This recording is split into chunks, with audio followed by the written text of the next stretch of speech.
Good evening. Can you hear me in the back? Yep? Okay, super. I'm Jim Dean. I'm Dean of UNC Kenan-Flagler Business School, and it's my privilege to welcome you here this evening to this evening's lecture, the first event in this academic year's Dean Speaker Series. I'd like to especially welcome the many members of the KPMG family who are in attendance this evening. We're so thankful for the support of KPMG for the MAC program, for the accounting area, and for the school in general. And I know that some of the folks here are both graduates of our program and members of KPMG, so a special welcome to you. As some of you know, the Dean Speaker Series was created to bring to our campus here in Chapel Hill outstanding scholars and leaders from the fields of business, education, and government to share thoughts and insights with UNC Kenan-Flagler, the university, and the community at large. And I'm always pleased to see so many members of the community at large here to join us for these special talks.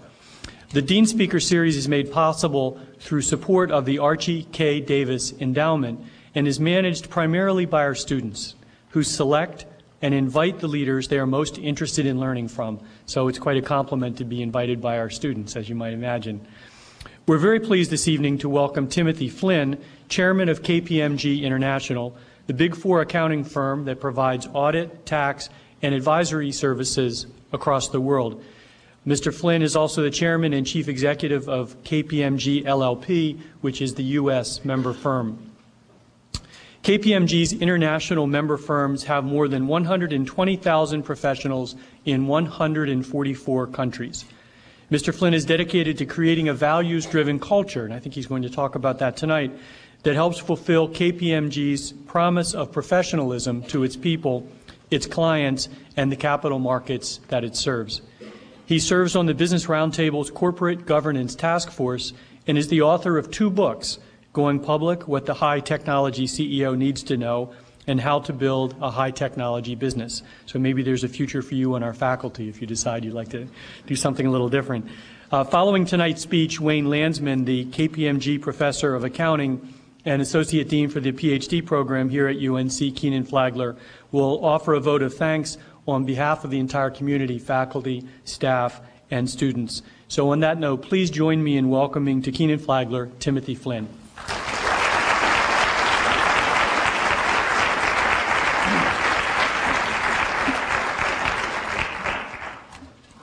Thanks, Dean. I am delighted to be here today. It's always a pleasure to get out and speak on university campuses. I really enjoy it, and it's an energizing exchange of ideas and thoughts, and I know we'll have a great discussion here tonight.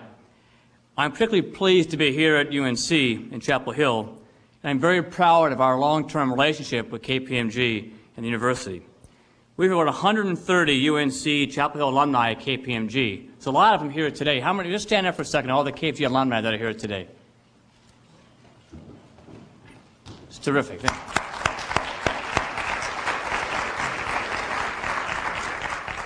This year, we hired 39 new hires and interns, and we're the #1 overall hiring among Big Four at UNC, and we plan to do that for a long time into the future.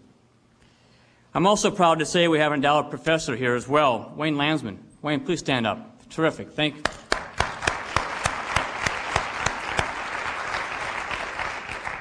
Wayne is not only a great professor, but he's terrific insights into what's happening in the accounting profession, and we really enjoy having opportunities to share thoughts with him as well. I want to break my talk down into 3 parts today. Talk a little bit about the changing world that we're in today. There's a few things going on right now that you might be interested in. Talk about the importance of integrity and why I think it's so critical in the business world and in everyday life for all of us. And then share some closing thoughts with you on leadership. I hope we have a chance to have an exchange and a dialogue. I really learned from all of these events, and I look forward to answering your questions and sharing some perspectives that you all have as I broaden my perspective by having a discussion with you. Let's start with the changing world. I truly believe the world is going through a period of profound change at an accelerating pace and scope like no other time in history. And I believe that we're only beginning to grasp the changes that will take place because of what's happening in the world today. You know, to get a feel for the pace of change, I'll go back to 30 years ago. when I started at KPMG. There's a company called Cray Computer. How many have heard of Cray Computer? We got a few old-timers in the room, just kidding. But it was really one of the first supercomputer companies. They sold supercomputers, mostly to the government. The first computer had 8 meg of RAM and cost $8 million. My son's iPod has more memory and costs $200 today. If you go back 20 years ago, just 20 years ago, there were 27 countries in the world that had GDP growth of 4% or greater. 27. In 2007, there were 124 countries that grew 4% or greater. 90 countries at 5% or greater. It's not only China, India, Russia, and Brazil, but it's the rise of the rest of the world that's having a profound impact on globalization. And we're seeing some shakeout from that right now in what's happening. But we truly have and are developing an interconnected global economy. And it goes just beyond the economy. 10 years ago, the world's tallest building, largest airplane, biggest shopping mall, richest man, largest chemical plant, largest movie and entertainment industry, all resided in the United States. In 2007, the U.S. could not claim any of those in just 10 short years. And if you go back and look what's happened in the last year, it's truly remarkable. The global financial meltdown, the turmoil that we felt, the intervention of government into commerce and what's happening, it truly is a changing world at an accelerating pace. Just a couple of stats to go back and look at. According to this Sunday's Financial Times, this week will determine if 2008, in October 2008, will go down in history as the worst month ever in performance of equity markets around the world. Stocks in Japan, Korea, Hong Kong have lost more than half their value, with the FTSE 100 down 45%. Emerging markets, Brazil down 50, India 57, China 65, in Russia 73. If you look at October alone, in October alone, global stocks have lost $10 trillion in value. The global S&P 1200, more than $13 trillion total in 2004. October 2008, it was 28 trillion. Today it's 15 trillion, down $13 trillion in 1 year. The U.S. S&P 500 down $7 trillion from an all-time high a year ago of 15.8 to $7.6 trillion. It's unbelievable what's happened in the world capital markets. Now today, for those that didn't see the news, it was a little better day. It was up about 890 points today.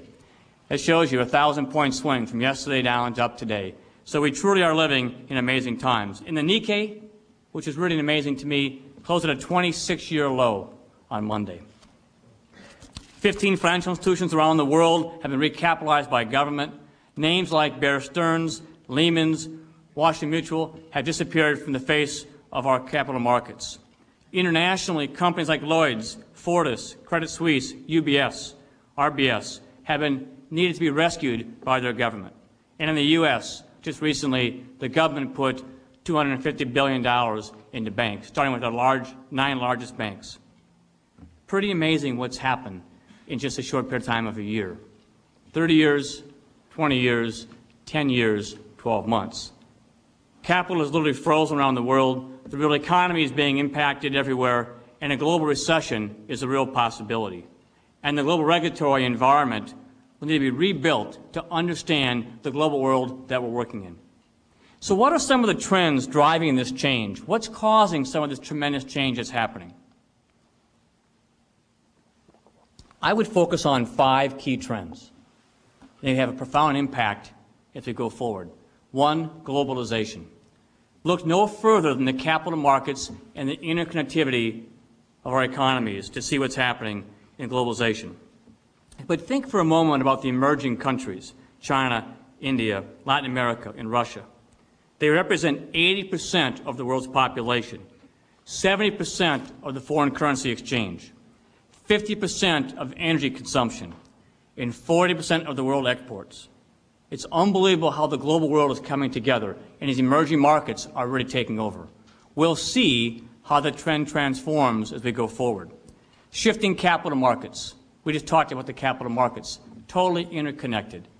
How many knew what a sovereign wealth fund was 3 or 4 years ago? That word was buried in our vocabulary, and today they're investing in our banks, in our communities, in rescuing companies, and have unbelievable amounts of capital ready to put to work around the world. So capital flows are changing dramatically. Infrastructure. Over $40 trillion will be spent on massive worldwide infrastructure rebuilding between now and 2030. $40 trillion.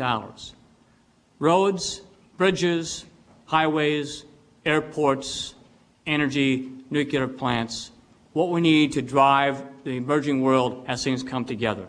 We have an aging infrastructure, not only in the U.S., but around many developed markets, and emerging markets need to be created.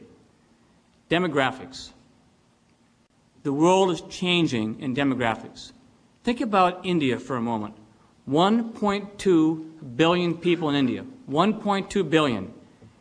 54% are below the age of 25. In 2020, the average age of India population will be 29 years old. China, 37. U.S., 44. Japan, 48. Developed countries, declining birth rates and population. Emerging countries, accelerating population. How will those intersect? How will the jobs be created?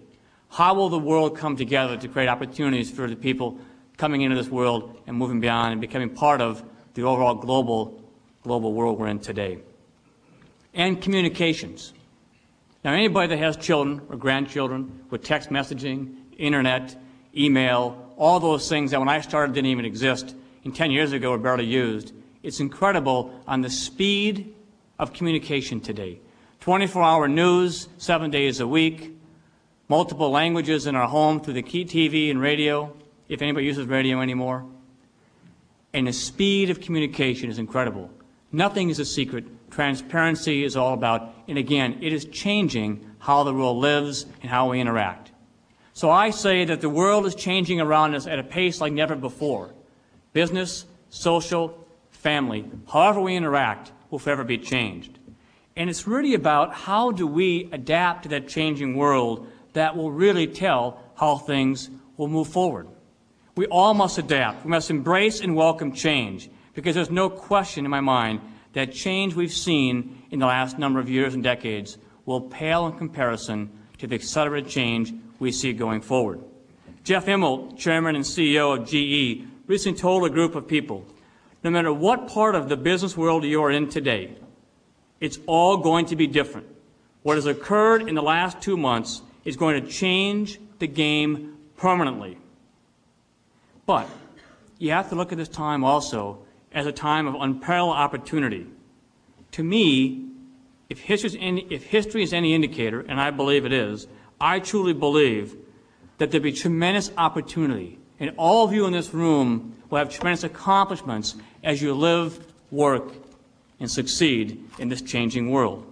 And one thing is certain, it will require strong leaders who act at all time with the highest level of integrity.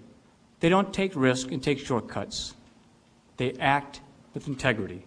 They don't compromise their values or their beliefs to execute in this changing world. Let me move from the changing world to integrity for a moment. At KPMG, we speak a lot about integrity with our people. It's the foundation for what we stand for, what our firm is built upon, and it guides our behavior and our decision-making. We believe that we have an opportunity to distinguish ourselves not only as outstanding professionals, but insightful businessmen and women who act with integrity, understand and embrace change, and think beyond the current environment, think beyond our current roles and responsibilities, and think out into the future for our profession, for our communities, and for our people, and to help lead the way in this changing world. I often get a chance to speak to groups like this, and I'm often asked, Tim, what does it take to succeed in the world today? I used to say hard work, patience, which I don't always have, a little bit of luck, and taking advantage of some breaks along the way. But now I add another thing, something I thought I just took for granted when I started out. it requires at all time acting with integrity. If you look up integrity in Webster Dictionary, it says a steadfast adherence to a strict or moral ethical code, a state of being wholesome, unimpaired, the quality and condition of being complete, pure. Integrity to me is knowing what's right and wrong and living and acting accordingly. I believe it's the foundation of a great leader. It's the foundation of any individual, no matter what their walk in life is. Integrity is something everyone in this room, every one of us, starts our life with. It's something that can be easily lost, but it's always in our grasp to retain. Integrity is something we can never take for granted, and something, sadly, that many people think is missing in the business world today. It's something that once lost is almost impossible to retain. Over the last several years, integrity in business, or the lack thereof it, has produced some pretty ugly headlines. And it doesn't matter if you look just with business, but government, sports, entertainment, education, every institution, it seems, has had its story.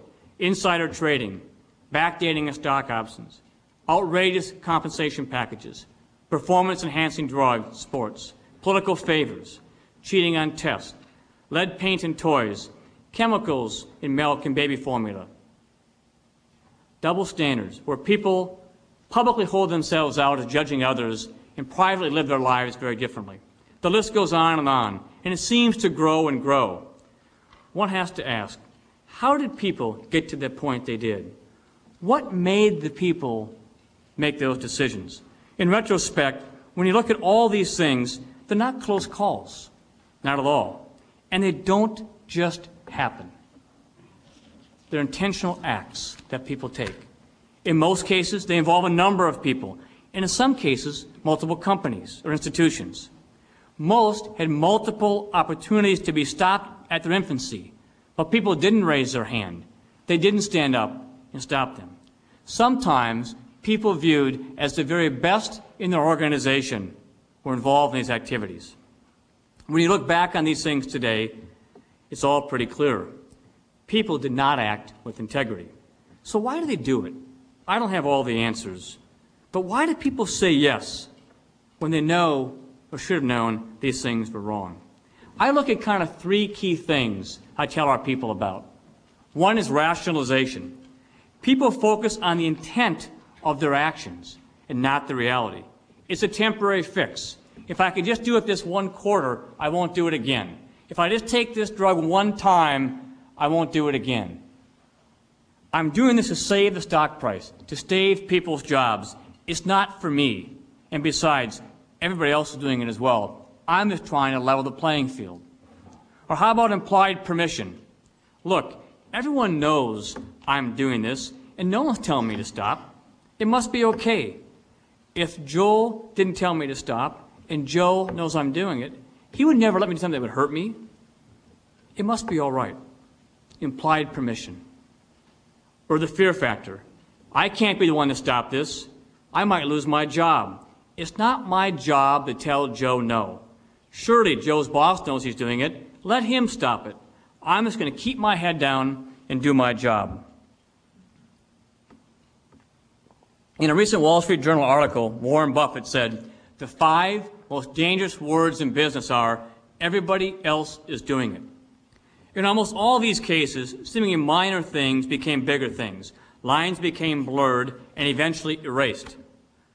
Often no one even realized lines are moving from black to white, from right or wrong. It's not always the big things that got people in trouble. It's the small things that spin out of control and become the big things. We go through a lot of training with our people in the firm and talk about ethical situations. Let me just take you through 3 of these, because it's not always that clear, is it? Let me give you the first one. What happens when we have a situation where a client might have a regulatory matter or something? We send out what's called a preservation notice, that you have to make sure you preserve all the information and nothing gets destroyed or thrown away, right? So you're thinking of yourself as you're a new senior accountant out of the client, and one of the notices comes out about this client's name on it. and you need to make sure that you preserve all your information. And you're sitting in an office in your engagement, and you look across the way, and you see your engagement partner walk out of his or her office and go to a garbage can and throw some things away. What should that senior associate do? She's not sure if those are this client's papers or some other client's papers. She's not sure if the partner maybe saw the preservation notice or did not. Should she go? What should she do? There's a number of things that person can do. You could walk up and confront the partner and determine clearly what's going on. Maybe not the best choice, but you could do that. You could wait until the partner leaves and go look in the trash bags and see what's thrown away. Probably not a good choice either, but an option. You could communicate with a trusted peer sitting alongside you, ask for their advice what you should do. You could call the firm's hotline if you wanted to and report that something you're not sure what to do. Or you could walk up and say, I'm not sure you saw this preservation notice. I just saw it. What does it mean for our engagement? And tell the partner about it. But what you can't do is do nothing and sit there and not raise your hand. You're part of the solution. You're part of a team that supports and helps each other. Another example. Accounting firm has a web-based training program on independence. It's required to take the course every year. All professionals must take it. It's not a great, exciting program, but you have to go through and do it. So a partner logs on the program, begins going through his test, has to get up for a meeting, calls his assistant over and says, Manny, would you mind while I'm gone to click and answer these questions? Because if I don't click every couple minutes to answer a question, I won't get credit for taking this course, and it's due tomorrow, and I have to take it. Partner goes off to do some other work that's very important and goes through. Is the partner's actions ethical? What message is it sending to his staff and the assistant? How does this behavior impact the culture when other people hear about it? What's the right and wrong thing to do? Should Manny do that? Or Manny say, no, I can't do that. It's against firm policy. Again, not always clear. My favorite one, firm policy allows for staff to take cars home. If you work past 9 o'clock at night, working in the city, long hours, we have a policy for safety. You can take a streetcar home. You can take an Empire car home from work at night. You work more than 12 hours and you're past 9 o'clock. Not every day, but those things do happen. So you're working, it's been a long week, and you've worked late Monday, Tuesday, Wednesday, and Thursday night. Now, you were eligible to take a taxi service, a car home, but you took the train, took the bus, didn't do it. Saturday comes along, you're going to bring your friend in for dinner, see a play in the city, and you figure, you know what, I think I'll take a car service in tonight. Impress my friend, this will work out great. And then you get the bill, and it's kind of expensive, and you say, well, I could have taken 4 car services this week. I didn't take any. I saved the firm 3 car services. So I'm going to charge through my Saturday night car service, because I'm actually owed 3 more, which I'm not going to take, and put it through. And then you have to do it your timesheet. And, well, really wasn't going to the theater. I went to the client, because I can't say I went to the theater and get it charged through in the timesheet. Now, you saved the firm 3 car services. Is that right? Is it wrong? How do you deal with that? Things aren't always black and white. Sometimes they're gray. But I think if you look at every one of those situations, there is a much more right answer than wrong answer. And I think if we really true to ourselves, we know there's right and wrong when you go look at those things. That's the kind of discussion process we want to create at KPMG. To lead with integrity, we must create cultures where bad behavior cannot be rationalized, where people do not mistake the lack of action as implied permission, and where no one fears losing their job when they raise their hand to ask the question. A culture where someone sees one of their fellow workers might be veering outside the white lines, and they step out and reach and help them before they go down in the ditch. Going back to Warren Buffett's article in the Wall Street Journal that I mentioned, Warren Buffett also said, the chance that his company's 200,000 employees will always behave properly are nil. But he added, we can have a huge effect in minimizing such activity by jumping on anything immediately when there's a slight odor of impropriety and making sure it doesn't get worse. Integrity takes courage, the courage to always do the right thing, regardless of personal consequences. It takes perseverance, the perseverance to forge ahead, even if you encounter roadblocks or naysayers. Deep down inside, our people, your teams, they really want to do the right thing.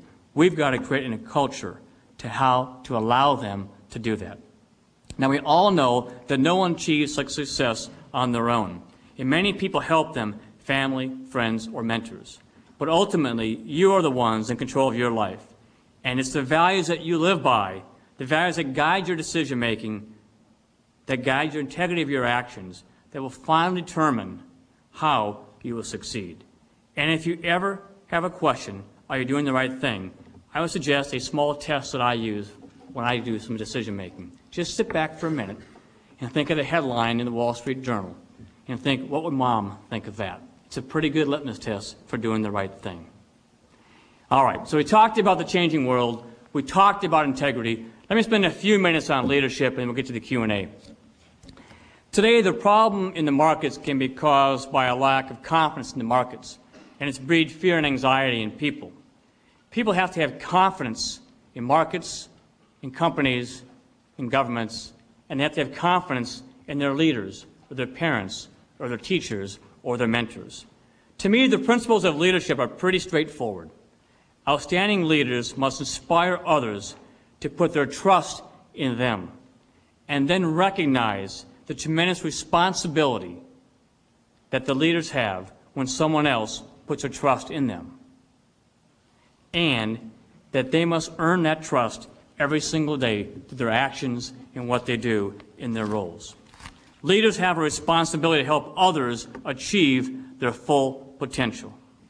I'm often asked again when people talk to me about presentation and speaking, say, Tim, if you could start over again at KPMG, what would you do differently? And I tell them that I would become a student of leadership. And I think you all can do that as well. If you sit back and think about leadership, think about those individuals that inspired you to do your best, to reach your full potential. That coach in high school that drove you beyond what you thought you could accomplish. That teacher, that professor that inspired you to truly do your best when you didn't think you could. That first manager on that job that took away your fears and helped you accomplish that first task. Think about what made you follow those people. Think about why they inspired you. And then think about that teacher that you hated going to their class. Or think about that individual that you just did not want to be around. Think about that manager you worked for that you couldn't wait for the day to be over with. What was different with them? Be a student of leadership. Learn from the experiences. Watch, listen, and interact with those around you. And then develop your own style of leadership. A style that works for you. That's helped get you where you are today and will carry you throughout your career. Leaders have a responsibility to assist those around them in reaching their full potential. That's what it's all about. Few people go through life and maximize their potential. How can you, as a leader, as a teacher, as a parent, as a friend, help those around you maximize and achieve their full potential? Let me close by just a quick little story, which I kind of like, and then we'll get to Q&A. This is a story that Beth Wilson, one of my partners, when she closed our Global New Partner Program a couple weeks ago, went through. And to me, it's just a really great way to kind of think about what's really important in life as you go forward. She said, okay, I'm going to ask you 4 questions. Sit back and think for a second. She made us take out a paper and pencil. I won't do that with all you here today. She said, name the 5 wealthiest people in the world. Name the 10 people who won the Nobel Prize. Name the last 5 Academy Award-winning Best Actor or Actresses. Name the last 5 World Series champions. Not that easy to do, is it? Then she said, list a few teachers who aided your journey through school. Name 3 friends who helped you through a difficult time. Name 5 people who taught you something worthwhile that you remember today. Think of a few people who have made you feel appreciated and special. Think of people you enjoy spending time with. Which people do you remember most clearly? Those famous individuals I talked about? The actresses, the actors, the entertainers, the richest people? Or those people in everyday life that helped you get to where you are today? To me, that's what it's all about. I would encourage you to return that favor as you go through life and have that impact on the people around you. Remember, to whom much is given, much is expected. Thank you very much. I'm happy to answer any questions you have. There were incentives in our system that I think allow people to rationalize. You know, we're trying to help people who probably couldn't afford a house get into a house. And we're rationalizing this is really helpful. You know, we're going to create home ownership for people that can't do it on their own. We're going to create these special mortgages. We're going to have no documentation loans. We're going to have reverse amortization mortgages. We're going to have loan to values exceeding the house, all these type of things. And why are we doing it? Not because it's going to give me a great big incentive bonus check in my institution for selling those. I'm doing it to help people get into homes. So I think there probably was some rationalization along the way. I think there had to be some implied permission. You know, everybody else is doing it. So, listen, people knew these mortgages were being written. You couldn't pick up a newspaper and not see zero down mortgages, no documentation loans. It wasn't a big secret. There's a lot of people stepping way back now and claiming we didn't know what was going on. But if you're a regulator, if you're a business, if you are in the mortgage business, if you are looking at it maybe from an accounting standpoint, investment banking standpoint, legal standpoint, I mean, there's a whole array of people who at some point could have said, this doesn't make sense. And that didn't happen. So I think that the things I went through, rationalization, implied permission, and fear, are always back into the middle of the cycle. And that's just a way for me to talk to our people about it and think about it. Who challenged and really questioned the business model? And really sat back and, is this a viable business model? It looks pretty clear today when you look backwards this way. You know, and you hit the big funnel, and you go all the way back to the decision point, it all looks pretty clear. It doesn't look the same when it's kind of coming out this way. And so I think those things have something to do about it. I think the incentives clearly were out of whack. I don't think people started out trying to do the wrong thing. I think people did start out to try and get more people in homes. But then it just kind of accelerated as it went through. And I think that was part of it. I think just the complexity and the lack of diligence on lots of people's parts and the whole supply chain I went through of really understanding what are we doing? What are these credit default swaps? What are these derivatives? How are the counterparties really interacting? We didn't understand all the business models. Nobody understood all the interconnectivity points and to look at it. I mean, how could AIG go from a viable $200 billion market cap company to a company over one weekend goes from needing $15 billion to $50 billion to $85 billion in one weekend as they went through what it was going to take, and 2 weeks later, $137 billion to try and unwind that business model. Nobody had stress tested or looked at or really understood all the complexities around that. So that had a big part to do with it as well. But I am sure some of the incentives in the system also played to people taking risks with other people's money. You know, you're out selling, securitizing loans, and you don't retain any of those back here, and you're just a conduit having them go through. And it was that flow business that allowed people with each element of that flow to kind of step back out of it. And then who was the last one in the flow? Well, homeowners were on one side, and investors were on the other side. But there were a lot of people in the middle that went through that. So I think there's lots of complexities that goes around it. Regulation could have been better. Everybody in that supply chain could have, I think, today would look back and wish they would have done things differently.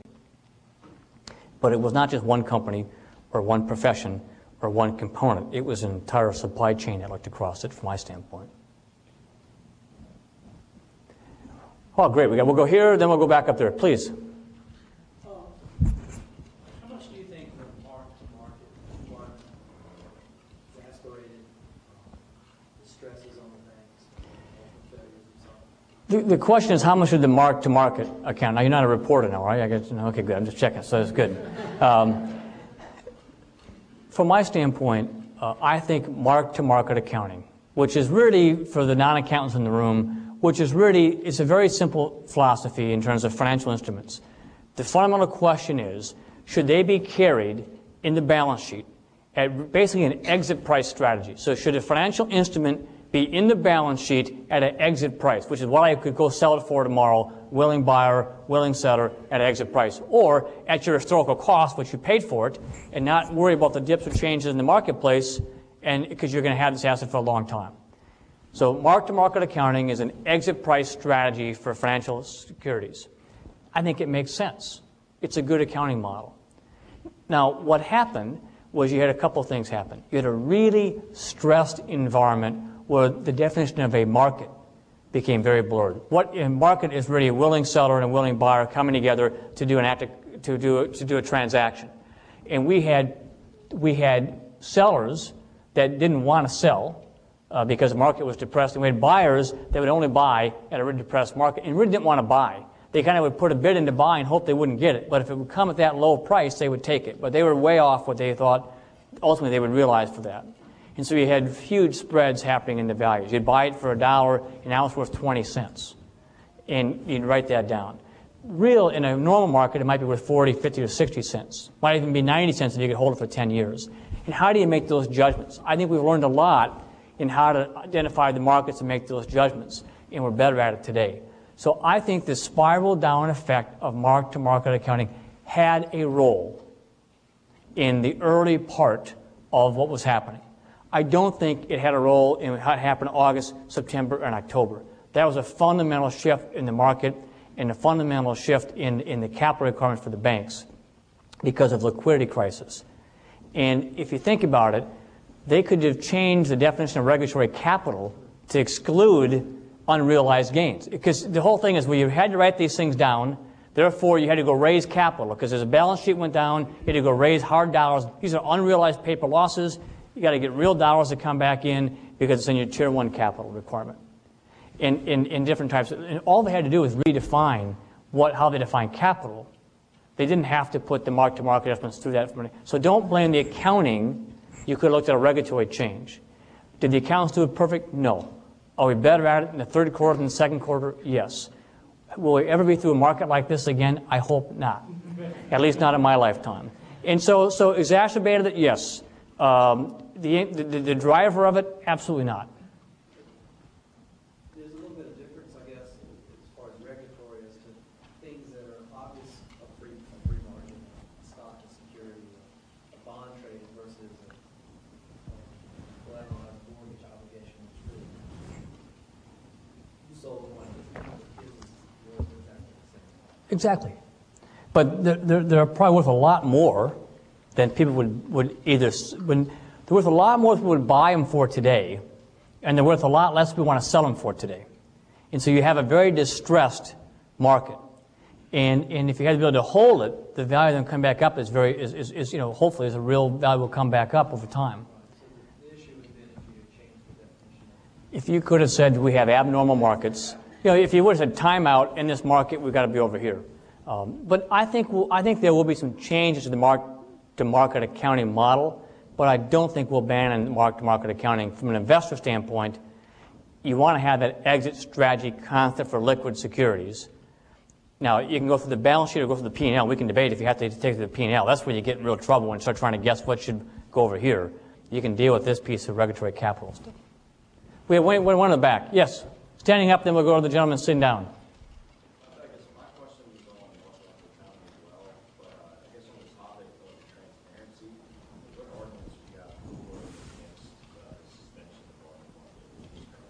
Well, the question is what on mark-to-market accounting and transparency, what arguments would I have against and for stopping mark-to-market accounting?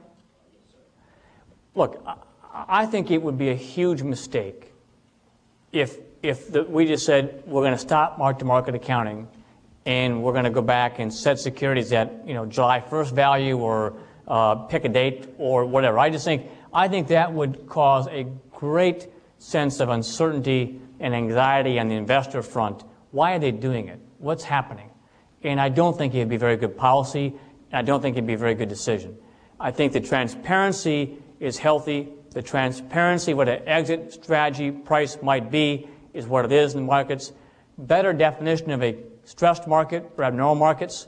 Better definition of disclosures around what's the carrying value, how long can they have to hold it before it comes back, what's their intent to hold the security, are all very good things to do.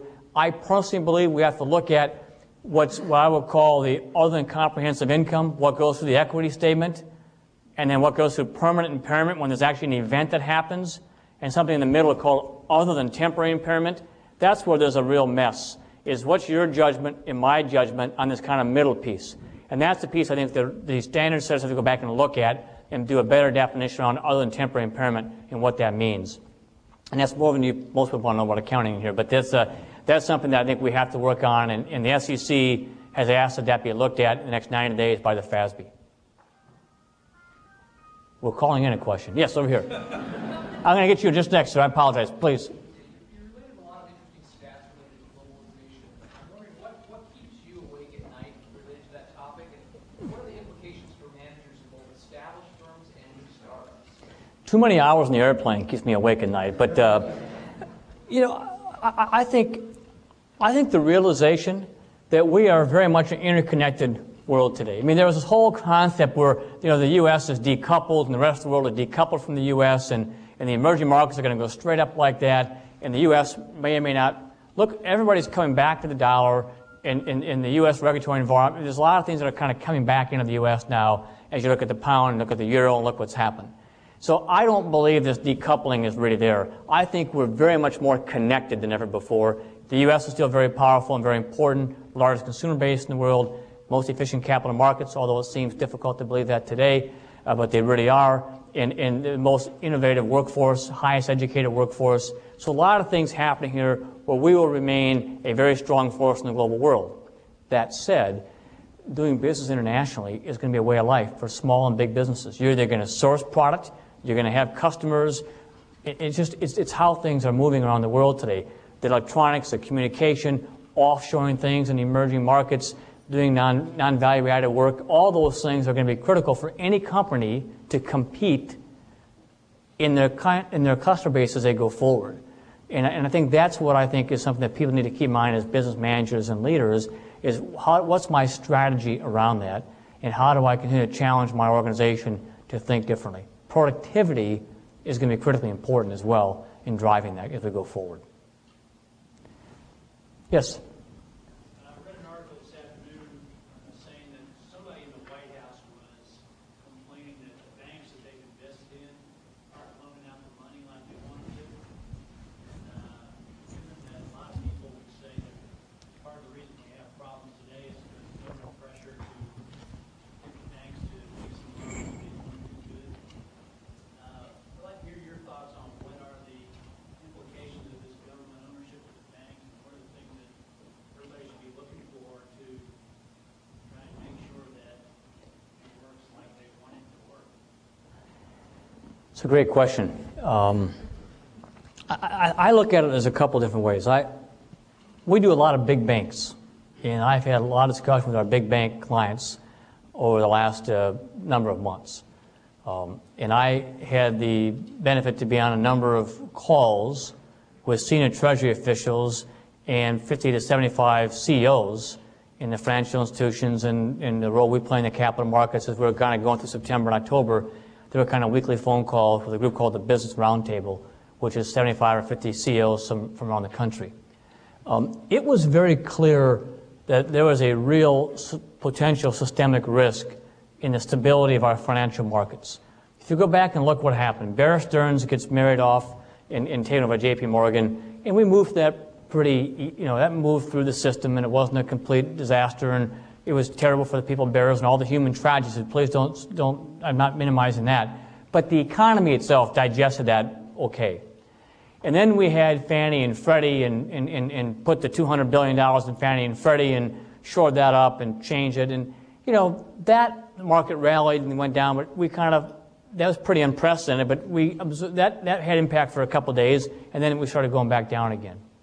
And then we had the situation where we cut interest rates again, we opened up the credit window, we allowed banks to get investment banks to get in the credit window, Morgan Stanley and Goldman Sachs say we'll become a chartered bank and become regulated, want access to that money in the window.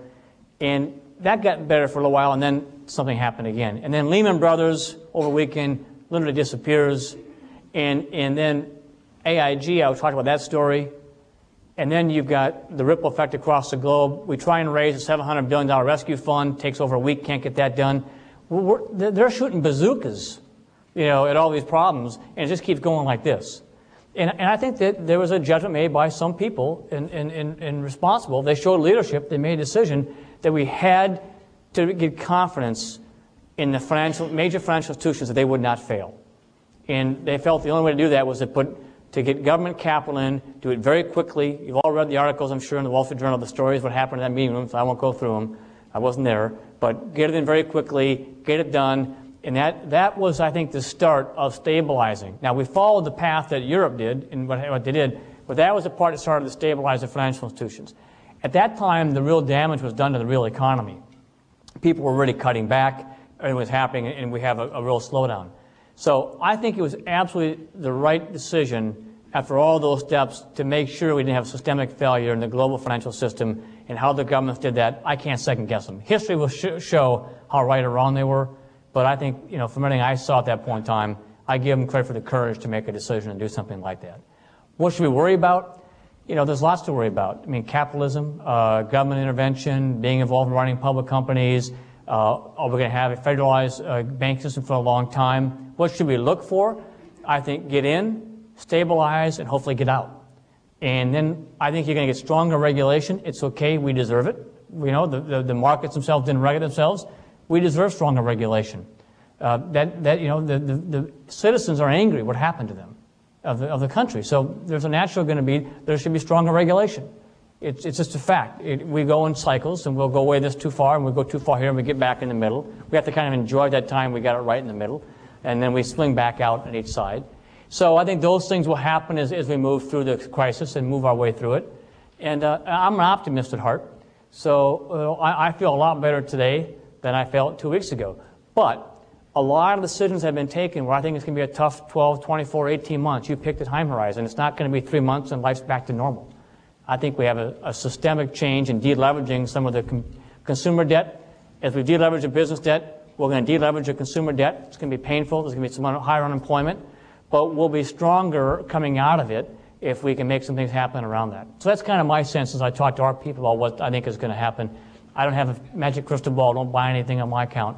But I do think it's going to be a little bit difficult road as we go forward. Yes?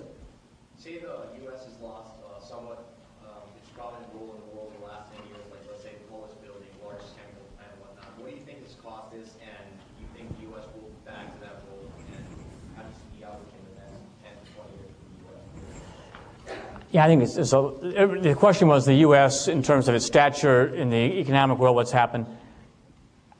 It's really hard to tell. I would never count the U.S. out. I mean, we've got a history of really come back, and we've got, as I said, the best higher education system in the world. The evidence is right here, but absolutely the best higher education system with the most innovative workforce.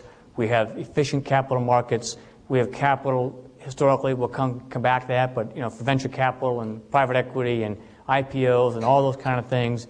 And there's a lot of money to go invest. And I think we have a real sense of pride. Talk about that infrastructure build-out, $40 trillion has to get rebuilt. You know, we do a lot of engineering work and do a lot of stuff around that around the world. So I'm confident that the U.S. has the ability to really move forward in a very constructive and a very positive, optimistic way. I think, on the other hand, as I said, the whole world is rising. I mean, if you look at 20 years ago, 24 countries, GDP growth of 4% or more, and 120 today, and the rise of what's happening, it's tremendous. And you look at just the sheer population of India and China, and as those middle markets, as the middle class emerges from that, and what happens is going to be, you know, strong consumer bases that we can sell into and we can train, and we can leverage as well, and if we keep the innovation up and going.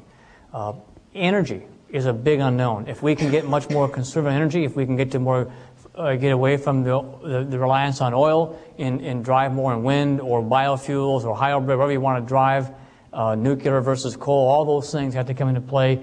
There's tremendous energy innovation would play in that process, and it would have a big shift. Think of the petrodollars at $140 a barrel going into and now think of it at $60 a barrel. Think of all the wealth that went in and came back and now is coming back down in the emerging markets. Russia's down 76%. So there's a lot of dynamics, but I think the world's be a smaller place.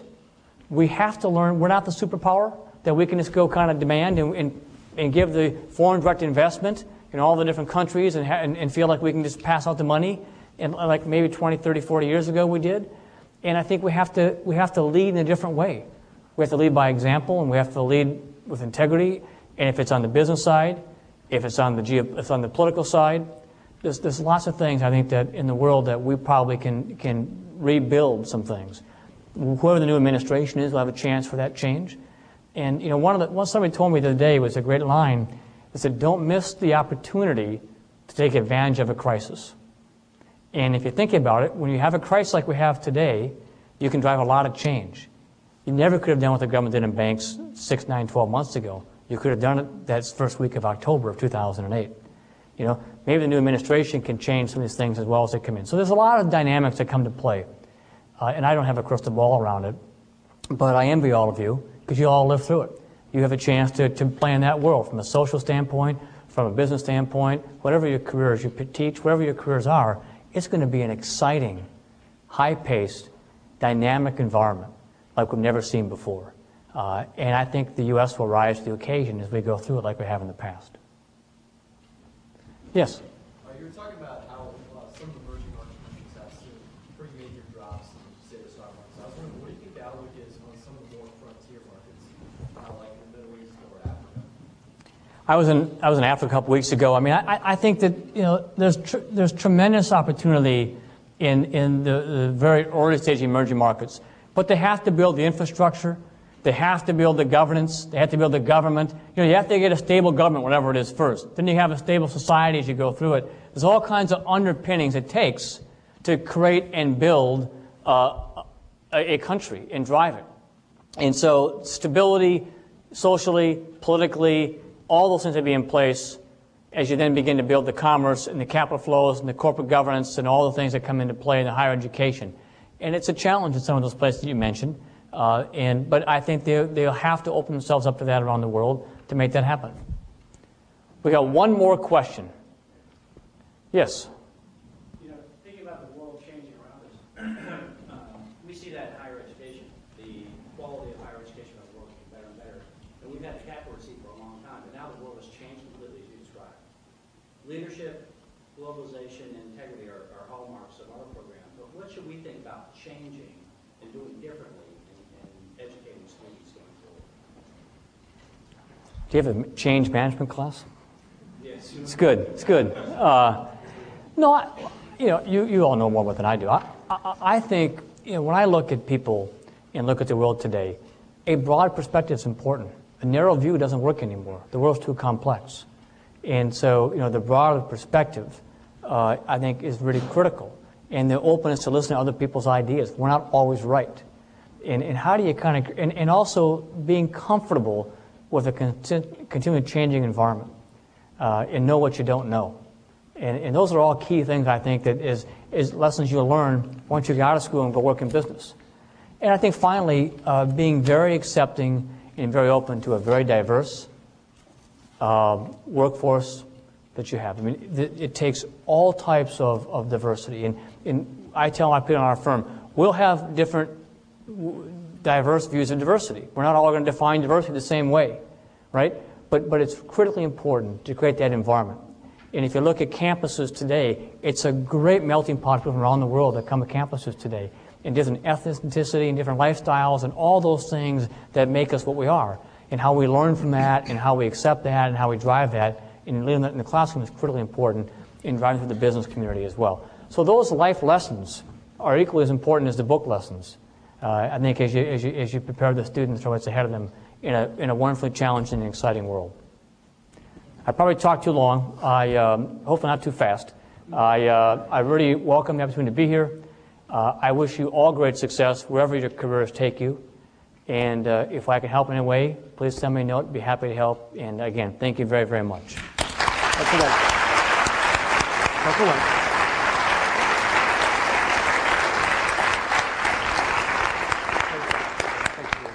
I don't know what to say. There's nothing I can really add to that excellent, excellent talk we just received from Mr. Flynn. Tim, those remarks were really, really insightful. The themes that are interlocking in your talk, which was globalization, integrity, and leadership, are lessons we all should continue to take with us. Okay, well, I want to thank you, all of you, for joining us here today, but especially Tim Flynn, whose time is incredibly valuable. And we really appreciate you taking the time. He's going to be out of here in a few minutes on the way to London en route to Zurich. And he'll be, of course, proud to say he began his day in Chapel Hill. And we'll have to try to get you back in time for the basketball season. to make your time, again, worthwhile. That sounds But good. I want to thank Tim as well as the entire firm. KPMG is a firm that provides leadership and integrity in many ways, but they also provide tremendous support for our school. Kenan-Flagler receives support for its scholarly efforts and for the support for student scholarships. And I could just name one thing after the other. Even this very weekend, I received email while I was on the way back from a conference of support for an academic conference that just came through from the foundation. It just happens all the time. The firm is always there for us, and we're very, very grateful. So, Tim, I want to thank you, and normally we provide a gift, but Tim has asked for a gift in another form, and we'd be happy to help him in that regard. So to thank you for your contribution to the Dean's Speaker Series, Kenan-Flagler is making a contribution to one of your favorite charities. That charity is First Book. It's a program that gives children from low-income families the opportunity to read and own their first books. So, Tim, thank you very much for your time today.